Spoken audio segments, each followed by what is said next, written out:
what I want to do is give about 15, 16 minutes of updates. And then from there, I want to leave a few minutes for any questions that we have. Because like I say, this is the first time we've actually got to be able to do a State of the Church address in person.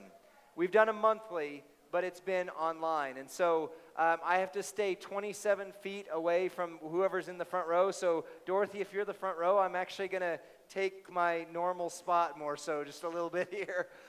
So if we want to run on the slides there real quick, go ahead and go on to the next one. So a couple things here. So let's first just address the world around us. I know some things are coming back to normal, but there's also new things that we're discovering every day. Our kids have gone back to school, and in talking with some of the teachers, I know that several of them have kind of got a countdown going, and they feel like they'll make it about 12 days into the school year before the whole thing gets shut down. So we just want to recognize that while some things are starting to come back into a normal flow, we are by far not out of the woods. The average pandemic, if there is such a thing, tends to last between 2 and 3 years. And so there's going to be impact from that carries forward. And so a couple things that come with that. The Barna Institute actually just did a study last week with churches and church leaders, and they found that roughly, this says 30%, it was actually a little bit more encouraging, but 1 in 5 churches are expected to close in the next 18 months because of all that's going on. So I don't want to set that as a negative tone, but again, I want us to realize, the weight of the season we're in and kind of how we're going forward. There's also quite a bit of impact on pastors. Gabe actually shared an article with me last week. They did not a huge nationwide survey like Barna did, but a close survey with a group of pastors, and found that up to 40% of them were considering suicide. That's just the reality of what we live in, or had considered, I should say. Now, I'll clarify that hasn't been me, but this season has been rough. Trying to be a leader in any industry right now is pretty difficult, but particularly anything that's based around gathering people together. And so I want to use that as just an encouragement to you. Please continue praying. In this season, we should be more in prayer than ever. And I don't say that in a shaming way. I say that as a way to remind myself, because God is in control, even if the world is out of control, right? So please be in prayer for that. And I want you to know that the impacts of this are going to be sweeping and ongoing. I've said it since the start of the pandemic, but not everything is going to change, but some things are going to be changed forever. Not everything, but some things. And the way those changes are impacting us are wide and they're varied. Different industries are seeing them in different ways, but just one example. I tend to watch the movie theater industry, because you know me, I love going to movies. And I talked to a guy who I could never imagine him missing a movie ever. About a week ago, I said, "Where are you at now that the movie theaters are reopening?" He said, "I don't see myself going back to a movie theater for 18 months. So the weight of the world around us has changed. It's a little bit different. Go ahead and go on to the next slide. But there's some amazing things that are happening at the same time. I've said this before. You've heard me in the different State of the Church updates, but I'm not going to stop saying it, because there are a lot of leaders, a lot of Christian leaders who are praying through this season who believe that they're starting to see glimmers of revival. Every time there's been a pandemic, every time there's been a global crisis, think back to 9/11 for, probably the most recent one in a lot of people's minds that was so sweeping, at least across the nation. There's always been a return back to God. Now with COVID, we're seeing it a little bit differently, because maybe that response is delayed. I mean, maybe it won't be there, but it seems like all of the things that we used to give our hope to, that being, power, money, sex, sports, all these things, these industries are crumbling before our very eyes. And so I'm one of the ones who believes that in this next season, while things are going to look different, we might just be seeing revival. We might just see some sweeping movements of God across our nation. And if you want examples of that, start looking at South Korea. South Korea is one of the most Christian nations in the world now, because of what God has done in that spot, in those places. So that's encouragement stuff. So this will force many churches also to get into a new rhythm of flow. You know, church was never meant to be a place where we retreat from the rest of the world. It was always meant to be that epicenter where we come, we get recharged, we have a not the only place we can experience God, right? But we tend to have a profound experience with God when we're in that community together, and then we're meant to go back outwards.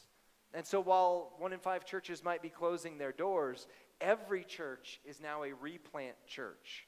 Every church is readdressing, reimagining what the mission looks like. And that's an encouraging thing. Go ahead and go on to the next slide. And so I want to share a couple detailed updates, but I want you to know that this kind of fills and follows along with that flow, that we really believe God is up to something. And specifically, not that I'm myopic and we alone are going to change the world. It's going to take every church and every believer in this city bending their knee in prayer and being that epicenter of hope out into the community. But God put us in an amazing spot.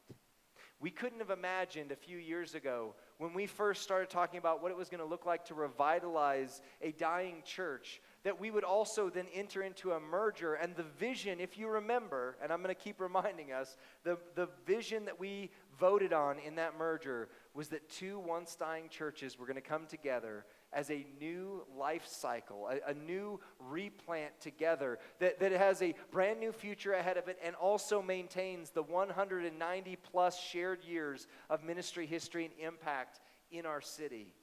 We were already addressing the fact that we needed to be thinking and looking at new ways. I mean, since I got here, the Sloan's building, have we seen anything but change? It's been a season, right?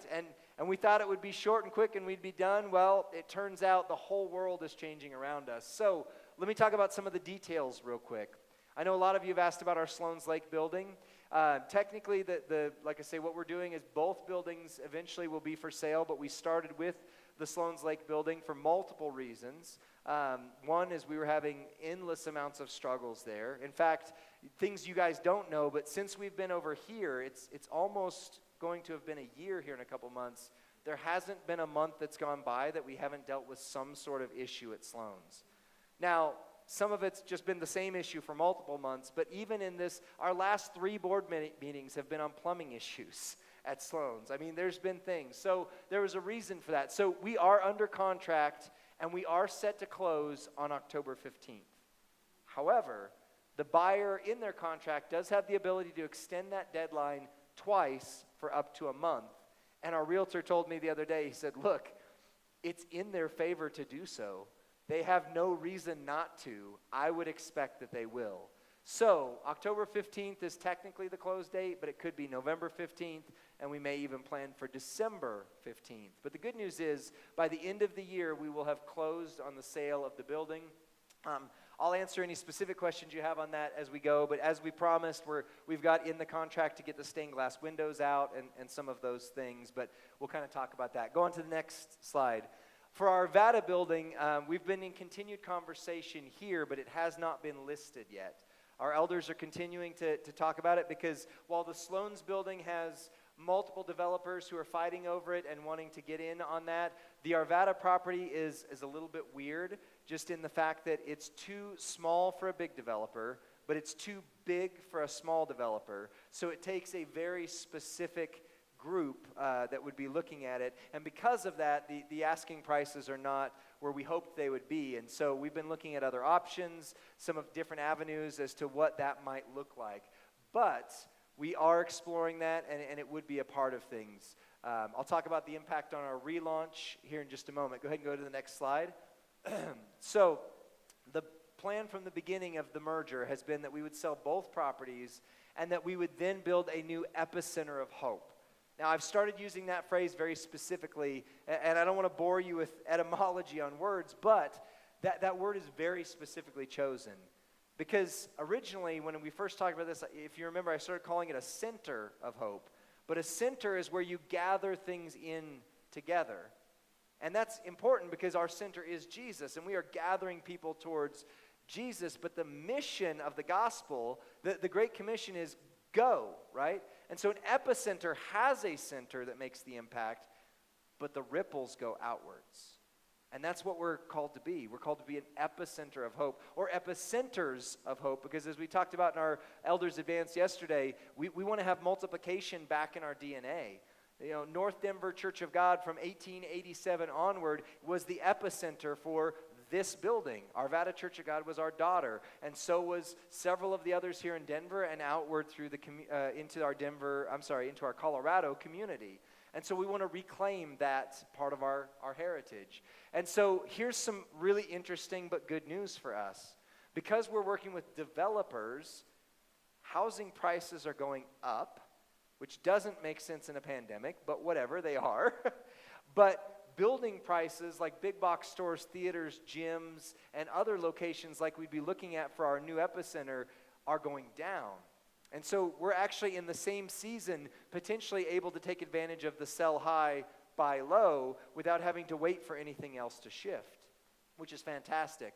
And so we are taking a look at what's becoming available, and our realtors keeping us up on this. But again, as I've said, I'm not excited about this fact, but the reality is people, certain businesses and even lines of business are closing. And so we're going to have lots of opportunity with that, to find a facility that's already an anchor in the community where people are already drawn to, as opposed to going out of their way to try and find it, and to have that. So that is a part of our plans, continuing going forward. We've got our teams that have been meeting, and they're starting to meet back up again in this season now that we can kind of do a little more in person and some Zoom stuff. Next slide. So from there, I wanted to give you an update real quick on some of our community partnerships, because while the world has been shutting down, we've been busy behind the scenes. And one in particular that I'm very excited about that Pastor Gabe has been working on is this partnership that you can kind of see the little image for with Beyond Home. Beyond Home has existed since the 80s, but ironically, they are actually a merger of two different things. They wouldn't call themselves a ministry, although they are faith-based. They are all believers in Jesus. They just are considered more of a civil service organization. But either way, they merged together with a new purpose, and now they call Beyond Home. And Beyond Home is connected to Save Our Youth, which was already one of our partners, and they're connected with Hope House, which was already one of our partners. In fact, right just down here in the neighborhood. And because of those partnerships, our guy Dan from Save Our Youth and Gabe and Rick have been meeting together on how can we dynamically work with Beyond Home, which works with Hope House, which we work with, which worked with Save Our Youth, which we work with, and create kind of a flow between those things. And so we have some amazing opportunities that are going to be coming up. Keep your eyes open, because there's it's hard in this season. Gabe was starting to lead us towards serving at Hope House on a regular basis in person. Because of COVID, we can't do that. But there are some new and exciting things. And particularly with Beyond Home and the Save Our Youth connection, Rick is going to lead us into a season where they are going to be asking us to mentor some teens that are in that program. It'd be a 1-year mentorship. And so I want you, we're going to mention this more in depth later on, probably starting next week. But I want you to start thinking about this, because in this season, if you could spare 1 hour a week and meet with one of these teens, one of these families, it can change the story for someone forever. And we'll have some videos to share of how that's been working out and how that's happening. But I am very, very excited. I got to sit in on one of the meetings with Gabe and Rick and Beyond Home and Save Our Youth, and it is just beautiful how that's happening. We've also served Arvada High basketball in this season. They had to shut down for reasons, but for couple months, they've been using the gym and preparing, getting those kids together, giving them a place that they can continue to feel a part of a team and part of something during COVID season. And then we also want to start mentioning, it's something that's just now becoming planned in the works, but we had a question about, can we even do events like, excuse me, that air hits right here. Like trunk or treat, anything for the fall, Christmas, what does that look like? And so we're working through an idea of doing a drive-through trunk or treat, where we would have kind of a flow that goes around the building here and then exits out with that new spot that we built between the fence. And again, these are early details, so things might change with it, but what would it look like if, the kids stayed in their car with their family and we gave them baggies that had candy in it so that way everything's safe, secure. And Gabe had the brilliant idea, which I just loved, was instead of just having people like, hey, you be a witch, you be the Avengers, whatever, we don't care. Like, what if each station was sequenced in such a way that it was all of the holidays we missed during COVID? So you start at Cinco de Mayo and you end at Christmas, and then at the end we can invite people to our Christmas service. I thought that was pretty neat. We could have an Easter set up, and all of that Easter candy that we were going to give out, thousands of pieces. There it is. We're good to go. So those are some of the things coming up. Next slide for me, real quick here. And then I said it to you last week, but giving, State of the Church giving has been encouraging in a lot of ways, but it's also been a challenge, just like it has in any organization. The reality is giving was down at the start of the pandemic, but it was stable. It continued to be stable. And so our staff, Rick is our treasurer, our elders work together to minimize our costs in a lot of different areas.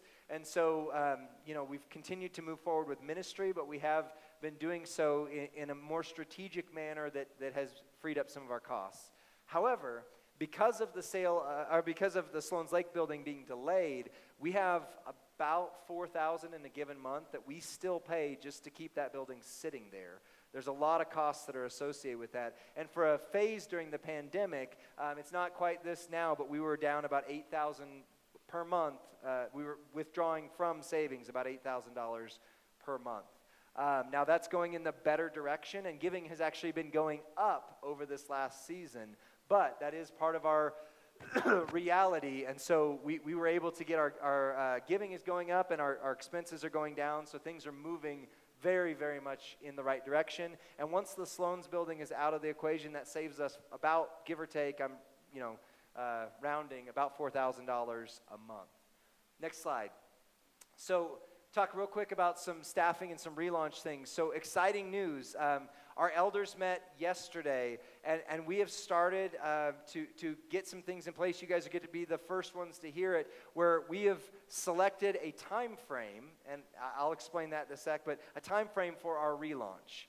So a relaunch would be opportunity to get into a new building. It would be shifting some of our systems that we've mentioned before. It would be including some staffing, some hires, some leaders of leaders who are able to take us to places that we haven't been in the past, so that we are ready to be that epicenter of hope for the community. And as of yesterday, we've agreed that we are going to look at fall of 2021. Now, I know that seems initially like, whoa, that is a year away.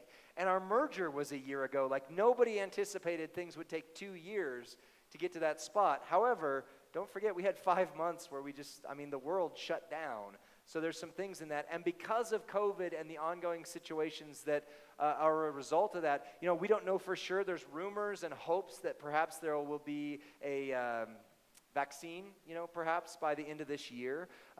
Maybe not. Will it work? Will it, be ongoing? But whatever that looks like, the fall gives us a couple opportunities, because we were initially thinking, okay, what if we did around Easter of 2021?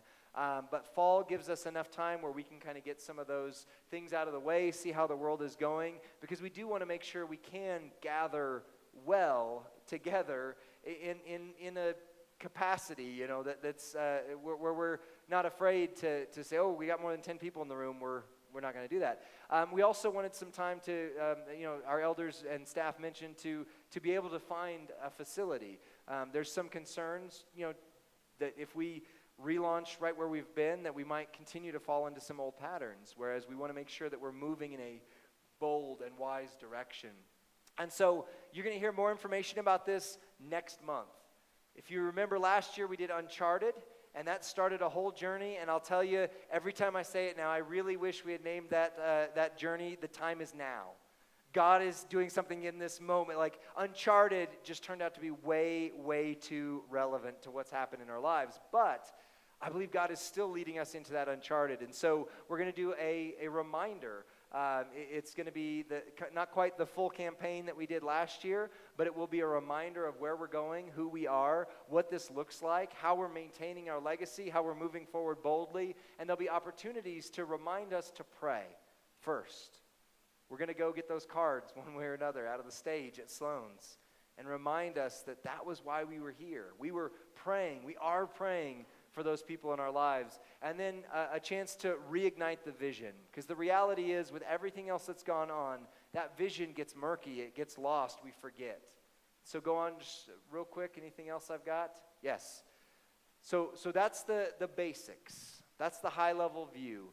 And I wanted to make sure that, I honor your time, but I want to make sure that if there's time for questions that you specifically have tied to this, that we get a chance to address them. So any thoughts or questions? Michelle? What are the plans for getting everything out of Sloan? So most of what we need from Sloan's is out of there. Any particulars you're thinking of, or are you just the rest of the stuff that's just laying around, basically? Right. Sure. So far, everything that we've gone through, that we've tried to go through, the things that we know we need and want to use in our next season, we've tried to bring over. Most of what's still over there, we're going to go back through it again, but most of what's still over there are things that we don't plan to take with us into our next facility. And so originally we were talking about, which again, COVID hadn't happened, this would have been done already, doing like a walk through estate sale, garage sale kind of thing. That's gotten murky. Linda's been working with a company that would do like an indoor estate sale at their place, so things like our pews and some of those things maybe would go that direction. But anything of historical significance, all of our books, all of those things. I have two boxes that Fred Weissite dropped off that I've got to grab from over there, but for the most part, that's all here in our barn now. And then the cross from the wall, and then, like I say, we'll take out the stained glass. Does that answer your question? Or okay, all right. If you want me to go deeper, let me know. Go ahead. Well, and then what, I know the churches kind of increasing staffing. Yeah. I guess, do you foresee with new staff, new buildings, I know this is really premature. You're okay. How it's all going to work? I mean, 'cause I think church is downsizing right now. Yep. But what about the big future with the new building? Sure. Yeah, so one of the things I didn't mention is that we are, I've mentioned it before, but we are officially going to bring on a church coach, a consultant who has done work with existing churches, but then he also planted a church, which we think is great because we're an existing church and we're also kind of replanting into a new season.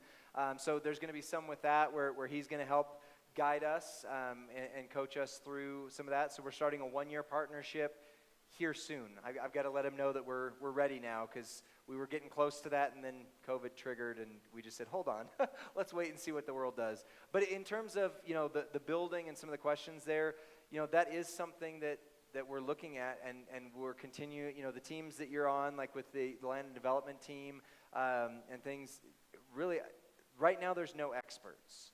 We're going to have a coach, and he's got a lot of wisdom and things like that, but the good news is nobody's ever gone through this before, and so nobody knows. I know just in general that a lot of the larger churches were not building sanctuaries beyond a certain size anymore, so you wouldn't see the 3,000, 4,000, 5,000 seats. For example, Life Church, which is the largest and one of the fastest growing churches in the country, they cap off at 1,500, even though they typically have 3,000, 4,000, 5,000 on their opening weekend alone at anytime they launch a new facility. And they just launched one in Colorado Springs just this last month. But even there, they won't build beyond a certain capacity. So some of those things will be taken into account. Also, what we used to call the foyer or the narthex area, there's a continuing expanding need for that space to be larger and larger, have more community and place for people to have community and stuff. Unlike, here or Sloan's where you kind of walk into a tight hallway. But the reality is that's going to be something we're going to continue to look at as this next season goes, because we honestly don't know what the other side quite looks like, although we have a lot of hints and a lot of things. We know online ministry is going to be a bigger thing than it ever was. I mean, you know me, I was already pushing us to move into some online stuff, but that's going to be a bigger emphasis than we ever thought for all churches going forward. And so having like a production room, in our new sanctuary or off the side somewhere is going to be an important part where we can have certain things like that. But yeah, there's a lot of leadings and there's a lot of good, wise guesses and seeing where things are going, but there are going to be some things like that where as we like I say, that's why that year initially felt like, gosh, we're not going to launch for another year, but there's going to be a lot of time to really feel out what this next season looks like between now and then. So, does that help? Okay, sweet. Anybody else? Thoughts, questions? Cool. Well, then I'll say a couple concluding remarks, and we can all go out and get some lunch. So let me just say this. I am very excited for where God has led us. And I showed it to the elders yesterday, but I'm not going to go grab it from my office this time. There's a document that I often look at. It was one that as we did the road ahead when I very first came here at the 130th anniversary, I showed it to us. I displayed it prominently. It was February, I forget the exact date, I think it was around 17th of 1998. And on that day, Mayor Wellington Webb declared in the city of Denver that was forever going to be marked as Sloan's Lake Community Church Day. I just think about the impact that we had and have had over the last 134 years linearly, not collective, together. And I just want to see that again. But here's what really made me smile, because I've had that document, I've kept it in my office for years, and just about a month or two ago, I looked at it again for the first time, and if you've seen it, it's a bunch of legal speak. Whereas the Church of God was started in 1887 by D.S. Warner and through the ministries of James Pollock. Whereas, the second whereas says, whereas, and I'm going to paraphrase it, the North Denver Sloan's Lake Church of God has had a continuing legacy of sharing hope beyond their walls. And it just made me go, man, that is it. That's where we're at, and that's where we're going. We're going to continue to move towards bringing the hope that can only be found in Jesus to people's lives. And in this season, that's confusing. It's just weird right now. You know, everybody's figuring it out. But I do believe, and I want to continue to enforce that while pandemics can last 18 months, 2 years, 3 years on the top end, we will be on the other side of this one day. And as we're on the other side of this, that hope that leaves our walls is going to be exactly what people need. Because suicide ideation, depression, loneliness, anxiety, porn, financial struggles, and marital issues have blown up like never before in this season. And we are, I believe, on the cusp of seeing a powerful revival. So I just want to pray for that. So as we close, I know it's a meeting and you know, an update, but I still want to close us in prayer because I want to wash this season in prayer. And I want to ask that you would seek God's guidance and that you would, as your leaders, myself, our board of elders, our staff, that you would continue to lift us up for wisdom and encouragement in this season. So let's pray. Heavenly Father, Jesus, I believe that no matter what destruction is happening in our world, the world is literally on fire, that you are ready. First of all, that you didn't cause this, that this wasn't your active will of punishment, that there are consequences that we've stepped into as humanity through our own choices and sickness, but that this wasn't necessarily your perfect will. But I believe that even through this difficult season, that you are always working all things for our good and for your glory. And so Jesus, I pray that as a church body, as a gathered people, you would help us to remember what you called us to be, who you called us to go to. That your mission statement was, I have come to seek and save that which is lost. And right now, we feel more lost than ever. That you told us to go and make disciples.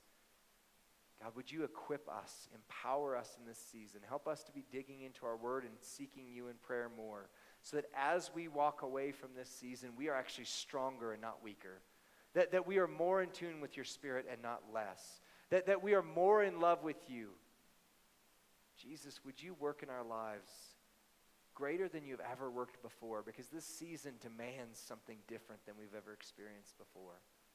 But God, on the other side of this, would you continually point us to that picture of a world that's searching for hope And may we continually be building up ourselves, not in a way that we're building up our empires, but that we are focused on building up your kingdom between now and the end of our lives.